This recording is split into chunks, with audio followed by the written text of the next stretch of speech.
नमस्कार दोस्तों, आपको यह तो पता ही होगा कि दीपावली के 11 दिन बाद जो देवउठनी एकादशी होती है वह हर साल पड़ती है। और इस वर्ष 2024 जो देवउठनी एकादशी है, देव उठानी एकादशी कार्तिक शुक्ल की एकादशी में सबसे महत्वपूर्ण एकादशी है, जो भगवान विष्णु के जागरण का प्रतीक है। यह तिथि 4 माह के शयन काल के बाद भगवान विष्णु के जागरण की जश्न मनाती है। देवउठनी एकादशी में भगवान विष्णु की उपासना की जाती है। आप इस एकादशी को कोई छोटी मोटी एकादशी समझने की भूल बिल्कुल भी मत करना भक्तों। इस एकादशी 2024 को शुभ संयोग का निर्माण हो रहा है। इस शुभ संयोग में आप जो भी कार्य करेंगे उसमें आपको सफलता मिलना निश्चित ही है। भक्तों, मैं भगवान विष्णु की सौगंध खाकर कहता हूं, जो उपाय आपको बताया जाए, अगर आपने वह उपाय आपने सच्चे हृदय से कर लिया तो आपको सफलता मिलना निश्चित ही है। आपको सफल होने से दुनिया की कोई ताकत नहीं रोक सकती। ऐसी कोई शक्ति नहीं है जो आपको सफल होने से रोक सके। 100% आपको सफलता मिलेगी। भक्तों, अब हम आपको यह बता देते हैं कि देवउठनी एकादशी क्यों मनाई जाती है। भक्तों, कहा जाता है कि हिंदू धर्म में जो दिवाली का पर्व होता है, उसके ठीक 11 दिन बाद, दिवाली के बाद देवउठनी एकादशी का व्रत किया जाता है। इस एकादशी पर भगवान विष्णु जी योग निद्रा से जागते हैं। इसके बाद तुलसी जी का विवाह कराया जाता है। इस बार तुलसी विवाह 12 नवंबर को किया जाएगा। ज्योतिषाचार्य पम अविनाश मिश्रा ने बताया कि तुलसी विवाह कराने से विवाह धन संबंधी हर समस्या का अंत होता है। हम सभी जानते हैं कि भगवान विष्णु मां लक्ष्मी के पति हैं, लेकिन फिर ऐसा क्या हुआ कि श्री हरि विष्णु को तुलसी से विवाह करना पड़ रहा। जानते हैं कि क्यों देवउठनी एकादशी पर तुलसी विवाह कराया जाता है। तुलसी एवं विष्णु जी के शालिग्राम जी के विवाह के पीछे बेहद रोचक कहानी है। पम अविनाश मिश्रा के अनुसार जालंधर से मुक्ति पाने के लिए देवतागण मिलकर भगवान विष्णु के पास पहुंचे और उन्हें सारी व्यथा बताई। इसके बाद समाधान यह निकाला गया था कि क्यों न वृंदा के सतीत्व को ही नष्ट कर दिया जाए। दोस्तों, ऐसा कहा जाता है कि जो जालंधर की पत्नी जो वृंदा थी, वही बहुत पत्नीधारी यानी पतिव्रता पत्नी थी। इसलिए उसको वरदान प्राप्त की उसकी कोई मार नहीं सकता जब तक उसकी पत्नी की पवित्रता बनी रहेगी।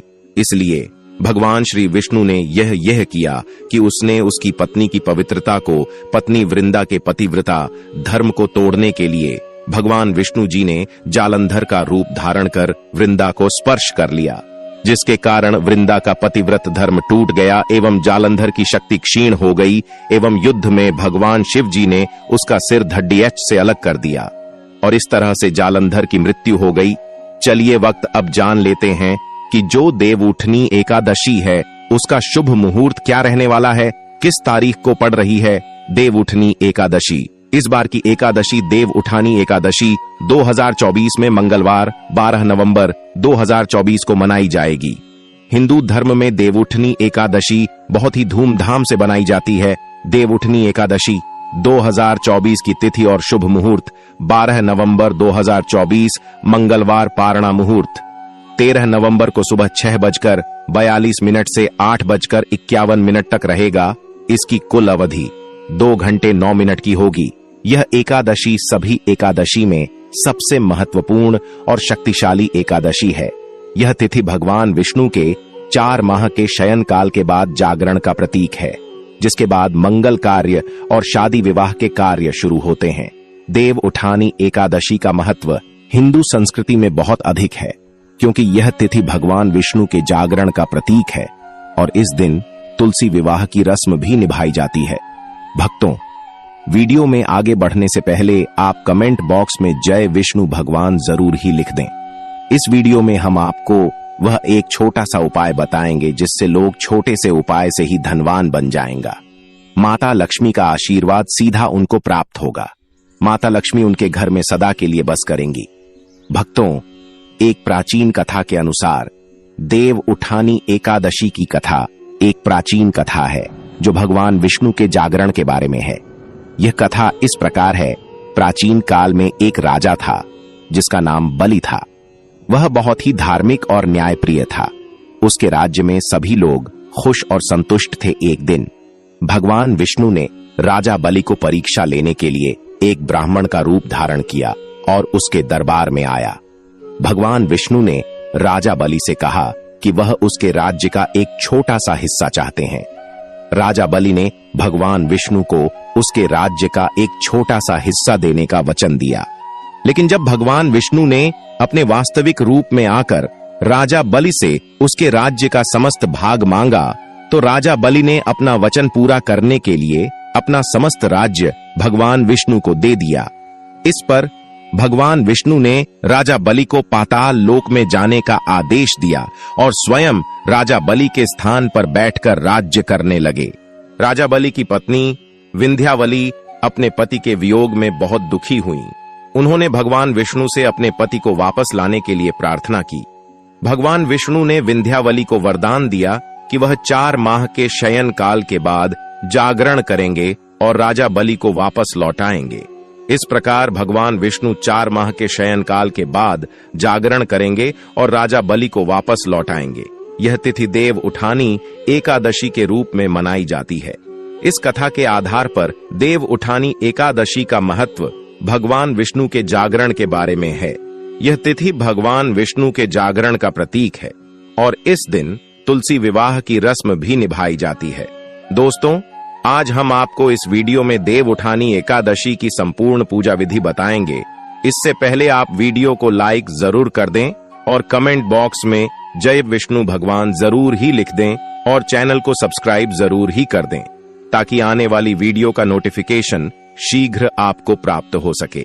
देव उठानी एकादशी पूजा विधि। भक्तों, आपको सबसे पहले सुबह जल्दी उठना है। ध्यान रहे, वक्त तो आपको लेट नहीं उठाना है। आपको सुबह 6 बजे से पहले सोकर उठ जाना है। इसके बाद आप साफ पानी से स्नान करें। अगर हो सके, जिस किसी के घर में गंगा जल हो तो उसे जल में 2 या 3 बूंद गंगा जल की जरूर डाल लें। अगर ना हो तो आप नॉर्मल पानी से स्नान जरूर कर लें। इसके बाद आपको सांप कपड़े पहनना है। ध्यान रहे भक्तों, देव उठानी एकादशी के दिन आपको सफेद कपड़ा और काला कपड़ा बिल्कुल भी नहीं पहनना है। इसका अलावा आप हरा, पीला, लाल, गुलाबी अपनी इच्छा अनुसार पहन सकते हैं। इसके बाद आपको एक गमला लेना है या फिर कोई भी बर्तन ले सकते हो। आप उसमें आपको एक तुलसी का पेड़ जरूर ही लगाना है, क्योंकि तुलसी के पेड़ में साथ भगवान विष्णु वास करते हैं। इसलिए भक्तों, आपको एक तुलसी का पेड़ जरूर ही लगा है और पूरे दिन का व्रत रखना है भगवान विष्णु के लिए और तुलसी माता के लिए। आपके पूरे दिन का व्रत रखना है, पूर्ण श्रद्धा भाव से व्रत रखना है। इसके बाद आपको उसे पेड़ में जल डालना है, स्वच्छ जल डालना है। अगर आपके घर में तांबे का लोटा है तो आप उसे तांबे के लोटे में जल को भरिए और उसे तुलसी के पौधे में डाल देना है। उसके बाद आपको एक प्लेट में हल्दी और चावल लेना है। ध्यान रखें भक्तों, चावल टूटे हुए नहीं होना चाहिए। आपको साबुत चावल लेना है, हल्दी और चावल लेना है और थोड़ा सा रोड़ या कुमकुम ले लेना है। उसके बाद आपको उसमें कुछ बूंद पानी की मिलकर हल्दी और कुमकुम की बिंदी तुलसी के पत्तों पर रख देनी है और चावल को तुलसी को अर्पित कर देना है। इसके बाद आपको विष्णु भगवान की छोटी मूर्ति लेना है या आप बड़ी मूर्ति भी ले सकते हो और उसे मूर्ति को तुलसी के पेड़ के नीचे रख दें और एक घी का दीपक जरूर ही जला दें। शुद्ध देसी घी का दीपक होना चाहिए। इसके बाद आपको पीले पुष्प लेना है। पीले पुष्प आपको तुलसी और भगवान विष्णु की मूर्ति पर अर्पित कर देना है। इसके बाद आपको कुछ फल लेना है। फल में आपसे केला, अनार ले सकते हैं, लेकिन आपको अनानासपति नहीं लेना है। भक्तों, अनानास का फल बिल्कुल भी नहीं लेना है, क्योंकि इसका नाम ही है नाश करना। इसके अलावा कुछ भी फल ले सकते हो।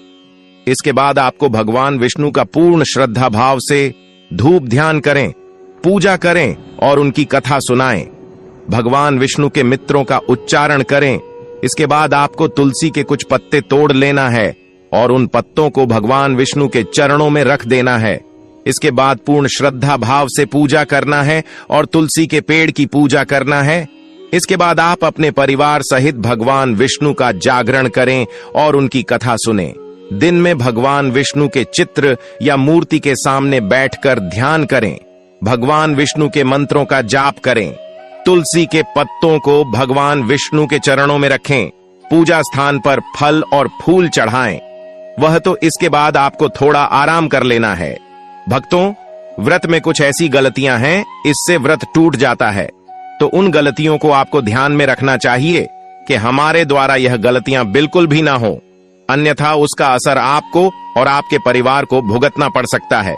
इसलिए व्रत रखने से पहले आप यह गलतियां जान लीजिए जिनका हमें बिल्कुल भी उपयोग भी नहीं करना है। अगर भूल से भी यह गलती हो जाती है तो आपका व्रत टूट जाएगा और भगवान विष्णु और माता लक्ष्मी का आशीर्वाद आपको प्राप्त नहीं होगा। आपको पूजा का कोई भी फल प्राप्त नहीं होगा। जो भी काम आप करोगे उसमें आपको असफलता ही मिलेगी। इसलिए इन गलतियों को ध्यान में रखना है और इनका उपयोग आपको बिल्कुल भी नहीं करना है। तो चलिए दोस्तों, जानते हैं कि वह गलतियां कौन कौन सी हैं जिनका उपयोग करने से व्रत टूट जाता है। उठानी एकादशी का व्रत रखने के बाद इसे तोड़ना नहीं चाहिए, व्रत को पूरा करना चाहिए। अगर वक्त तो आप बीच में व्रत को तोड़ देते हैं तो आपको पूजा का कोई भी फल प्राप्त नहीं होगा और आपको नुकसान ही उठाना पड़ सकता है। या तो आप दर्द को ना ही रखें तो ठीक होगा। अगर आपने व्रत रख लिया है तो आपको उसका पूरा श्रद्धा से पालन करना है। व्रत को बिल्कुल भी तोड़ा नहीं जा सकता। व्रत अगर बीच में टूट गया तो आपको किसी भी प्रकार का कोई लाभ नहीं होगा। देव उठानी एकादशी का व्रत निर्जला व्रत रखा जाता है। इसमें किसी भी प्रकार का अन्य ग्रहण नहीं किया जा सकता। गेहूं, चावल, बाजरा, मक्का आदि किसी भी प्रकार के अनाज का उपयोग हम देव उठनी व्रत में नहीं कर सकते हैं। अगर हम किसी भी प्रकार का अनाज का सेवन करते हैं तो हमारा व्रत पूरी तरह टूट जाता है। देव उठानी एकादशी के दिन पाप कर्म करने से बचना चाहिए। सत्य और धर्म का पालन करना चाहिए।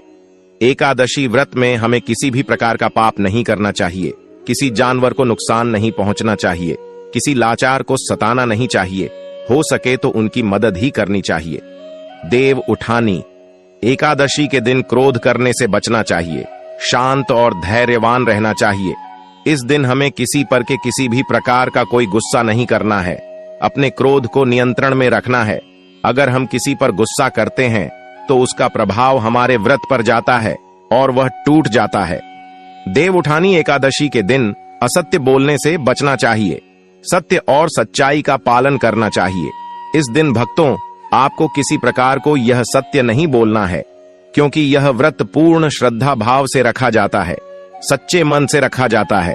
मनोकामना पूरे के लिए रखा जाता है। भगवान विष्णु को प्रसन्न करने के लिए है व्रत रखा जाता है। इसलिए आपको किसी भी प्रकार का कोई असर शब्द नहीं बोलना है। अपनी वाणी पर नियंत्रण रखना है। लड़ाई झगड़ा से आपको दूर ही रहना है। देव उठानी एकादशी के दिन दुराचार करने से बचना चाहिए। अच्छे आचरण का पालन करना चाहिए। व्रत में आपको किसी को परेशान नहीं करना चाहिए। किसी भी जवान पर दुराचारी नहीं करना चाहिए। किसी गरीब को सताना नहीं चाहिए।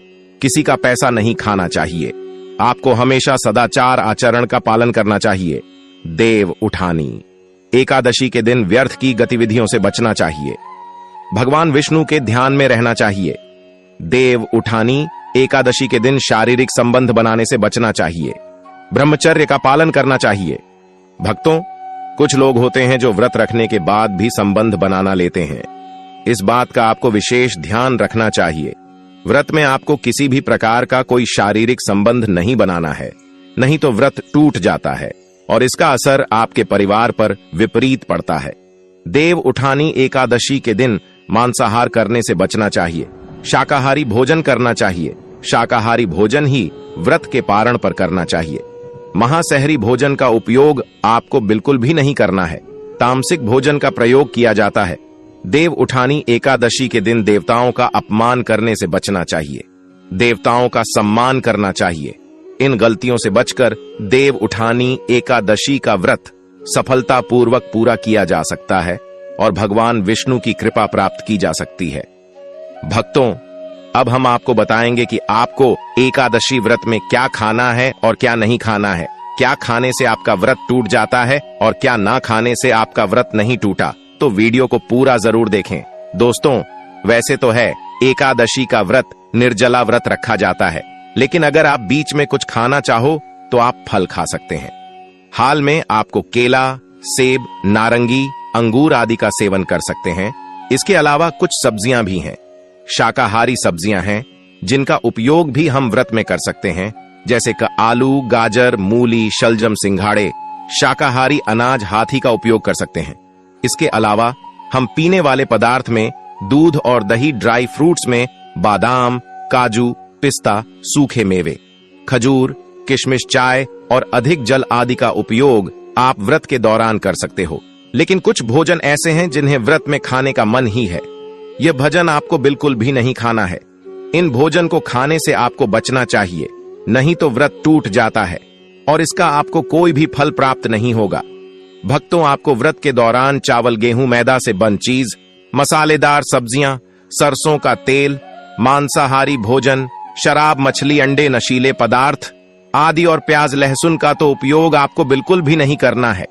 इन चीजों का उपयोग भूल से भी ना करें भक्तों, नहीं तो आपका व्रत टूट जाएगा और इसका किसी भी प्रकार का कोई फल आपको प्राप्त नहीं। भक्तों, व्रत के बाद, पारणा के बाद, व्रत समाप्ति के बाद अन्न ग्रहण करें और भगवान विष्णु को धन्यवाद दें। इसके बाद परिवार और मित्रों के साथ भोजन करें और सभी सुख आपके कदमों में आ जाएंगे। सभी सुख आपके कदम चूमेगी। यदि आप यह एक छोटी और खास चीज चुपचाप गाय को खिला देते हैं तो तत्काल गरीबी आपके जीवन से खत्म हो जाएगी। यूं कहे, व्यक्ति रंग से राजा बन जाता है और 33 कोटि देवी देवताओं को धारण करने वाली गौ माता की भी कृपा व्यक्ति पर आजीवन बरसती है। व्यक्ति के घर में कभी भी धन वस्त्र कमी नहीं होती है।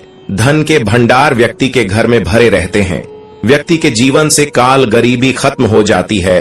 तो दोस्तों, कौन कौन से वे गाय से जुड़े खास और महत्वपूर्ण उपाय हैं जिन्हें यदि आप एकादशी के दिन कर लेते हैं तो दोस्तों यकीन मानिए, आपके घर में अन्न धन के भंडार सदैव भरे रहेंगे। जो भी जीवन के दुख, दर्द, संकट ग्रस्त है वह सभी दूर हो जाएं। इस वीडियो में हम आपको उसी खास और महत्वपूर्ण चीज के बारे में बताएंगे, क्योंकि आपको एकादशी के दिन गाय को जरूर खिलानी है। तो दोस्तों, फायदे के लिए पूरा वीडियो देखना। यदि आज की इस वीडियो को अपने बीच बीच में से देखा, काट काट कर देखा, तो यकीन मानिए जीवन में आपको कभी सफलता हासिल भी नहीं होगी, क्योंकि इस वीडियो में आपको कुछ ऐसे उपाय गाय से जुड़े बताने वाले हैं जिन्हें करने से आपके जीवन के जो भी दुख, दर्द, संकट है या कामयाबी होने में कोई बाधाएं आ रही, सभी से छुटकारा मिलने वाला है। यूं कहें कि आपके जीवन में अपार धन, सुख, संपत्ति की प्राप्ति हो जाएगी। कभी भी धन से संबंधित परेशानी नहीं रहेगी। आर्थिक स्थिति आपकी प्रबल हो जाएगी। धन प्राप्ति के योग्य बन जाएंगे और जीवन में सदैव अनंत धन के भंडार आपके घर में भरे रहेंगे। अनंत धन, वस्त्र कभी कमी नहीं होगी आपके घर में। तो दोस्तों, आज का वीडियो पूरा देखकर जाना। यदि आप चाहते हैं आप और आपके परिवार पर सदैव गौ माता की कृपा से, आपके पितरों की कृपा से, देवी देवताओं की कृपा से, तो दोस्तों वीडियो को देखकर जाना। बहुत ही फायदेमंद वीडियो है। तो चलिए शुरू करते हैं। कौन कौन सी गाय से जुड़े हुए उपाय हैं। दोस्तों, सनातन परंपरा में गाय, गंगा और गायत्री का बहुत ज्यादा धार्मिक महत्व है। मान्यता है कि गौ माता के शरीर पर 33 कोटि देवी देवताओं का वास होता है।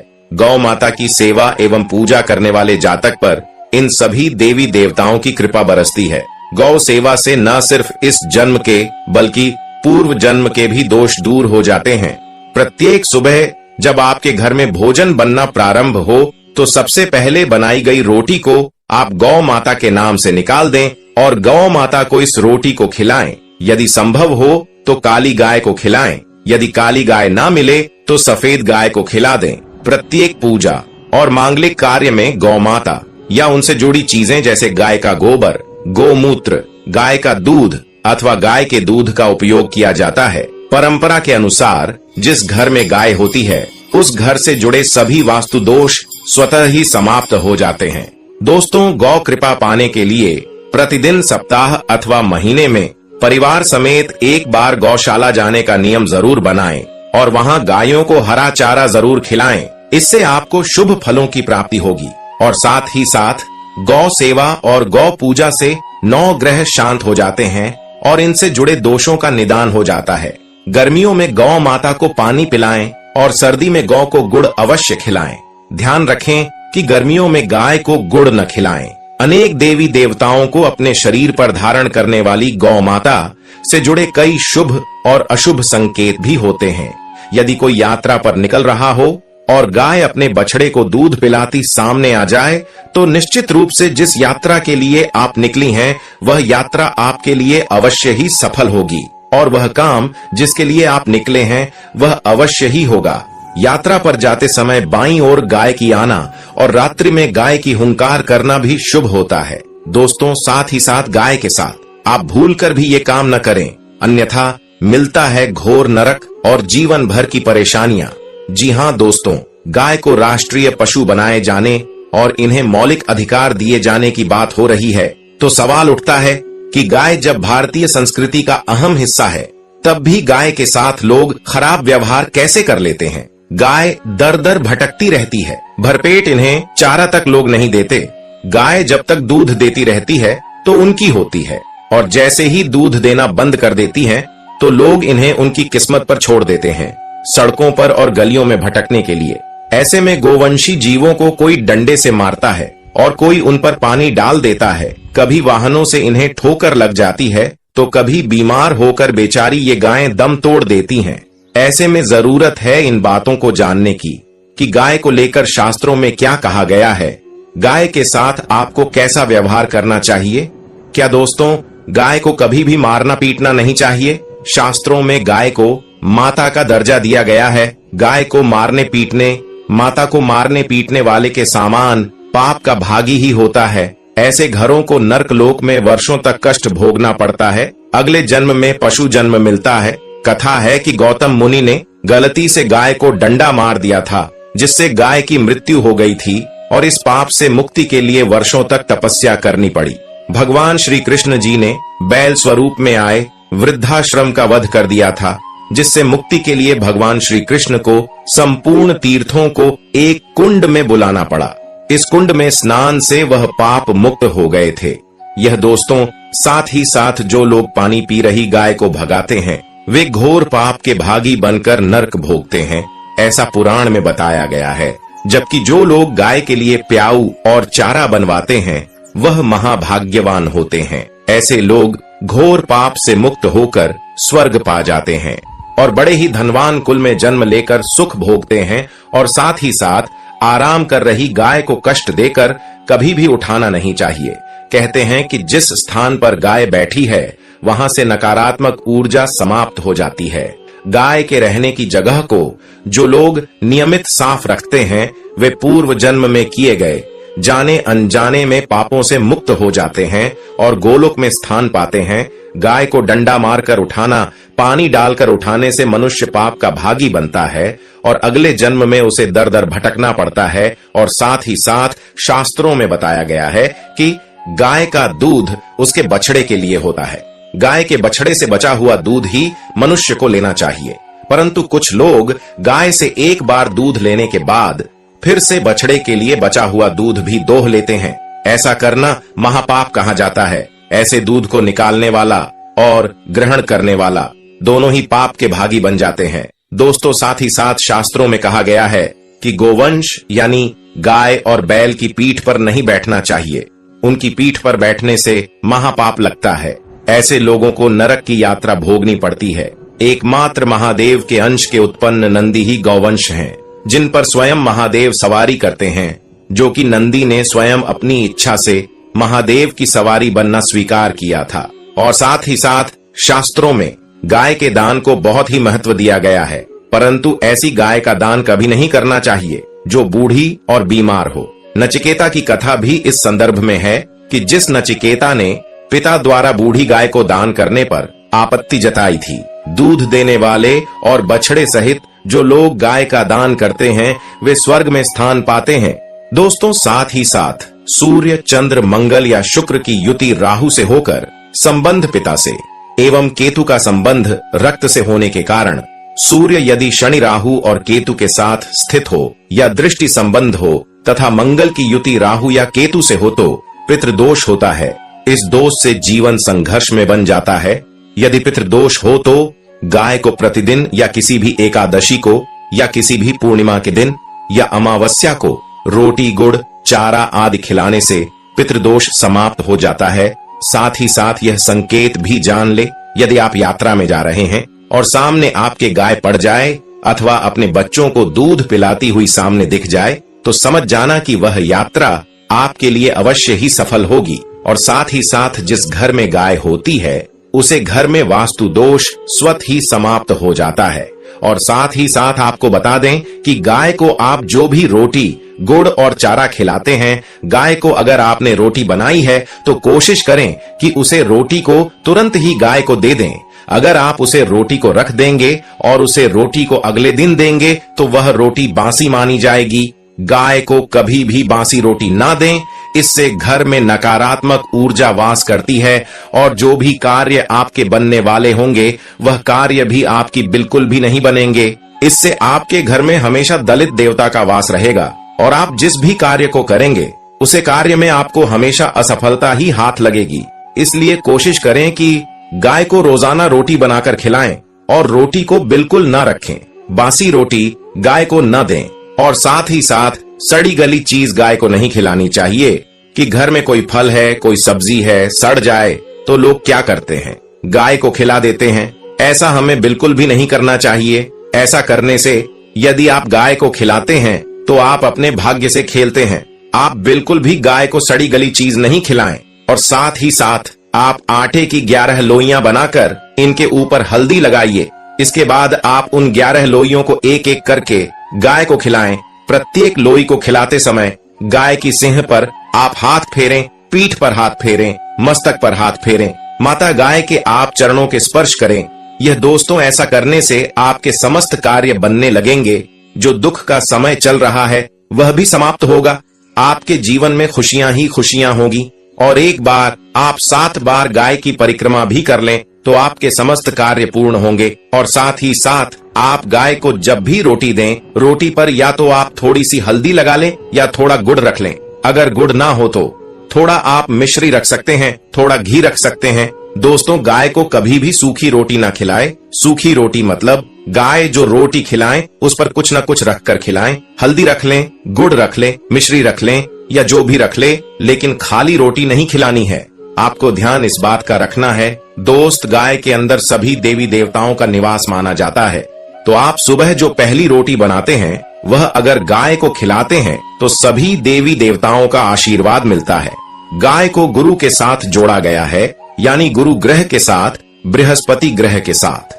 इसलिए एकादशी के दिन गाय को रोटी पर एक चुटकी हल्दी डालकर खिलाए तो सुख संपत्ति, धन, ऐश्वर्य बढ़ता है। दुष्ट ग्रह शांत हो जाते हैं। जो लोग मानसिक रूप से परेशान हैं वह गाय को रोटी पर थोड़ा सा गुड़ रखकर खिलाए तो सकारात्मक ऊर्जा आती है, टेंशन खत्म होती है। इससे आपको शुभ फलों की प्राप्ति होगी। तो दोस्तों, आज की इस वीडियो में हमने गाय से जुड़े हुए कुछ उपाय आपको बताएं, कुछ महत्वपूर्ण उपाय आपको बताए। तो अगर वीडियो पसंद आई है तो लाइक कर दीजिए, चैनल को भी सब्सक्राइब करके बेल आइकन ऑन कर दीजिए। सफलता प्राप्त करने के लिए कौन से ऐसे नव विशेष रूप हैं, जानकारियां हैं और उपाय है, लिए जान लेते हैं।